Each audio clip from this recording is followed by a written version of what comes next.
जय श्री कृष्णा, राधे राधे। आपके अपने चैनल कथा कहानी में स्वागत है। आज हम सुनने जा रहे हैं देवशयनी एकादशी की कथा और इसका महत्व क्या है और पूजा विधि कैसे की जानी चाहिए।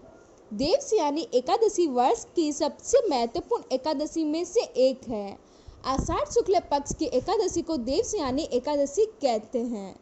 पुराणों में उल्लेख है कि देवशयनी एकादशी के दिन भगवान विष्णु 4 मास तक पाताल लोक में राजा बलि के यहाँ योग निद्रा में निवास करते हैं और कार्तिक मास के शुक्ल पक्ष की एकादशी को प्रस्थान करते हैं। इसी कारण इसे देवशयनी एकादशी कहा जाता है।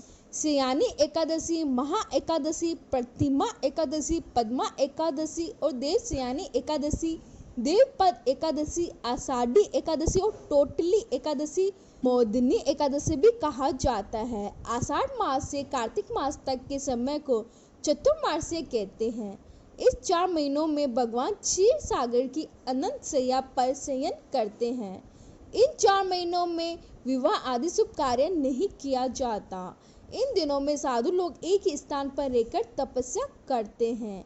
ये व्रत नर और नारी दोनों को करना चाहिए। पूरे दिन व्रत करना चाहिए। संध्या काल में भगवान नारायण और माँ लक्ष्मी की मूर्ति स्थापित करना चाहिए। पीले पुष्प, धूप और दीप से पूजा व आरती करनी चाहिए।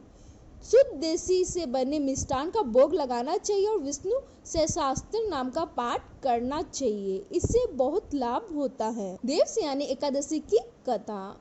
सतयुग में मांधाता नगर में एक चक्रवर्ती सम्राट राज्य करता था। एक बार उनके राज्य में 3 वर्ष तक का सूखा पड़ गया। प्रजा में हाहाकार मच गया। राजा के दरबार में सभी प्रजाजन पहुंचे और दुहाई लगाई। राजा ईश्वर से प्रार्थना करने लगा कि कहीं मुझसे कोई बुरा काम तो नहीं हुआ। अपने दुखों का हल ढूंढने के लिए राजा जंगल में अंगिरा ऋषि के आश्रम में पहुंचे। अंगिरा ऋषि ने राजा से आने का कारण पूछा। राजा ने कर वृंद होकर ऋषि से प्रार्थना की, हे ऋषिवर, मैंने सब प्रकार से धर्म का पालन किया है, फिर भी मेरे राज्य में 3 वर्ष से सूखा पड़ा हुआ है।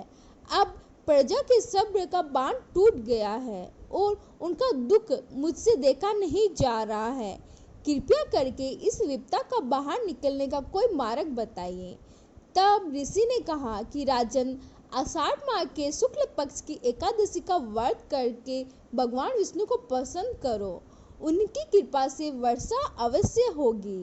राजा राजधानी लौट आया। आषाढ़ माह के शुक्ल पक्ष में आने वाली एकादशी का व्रत किया।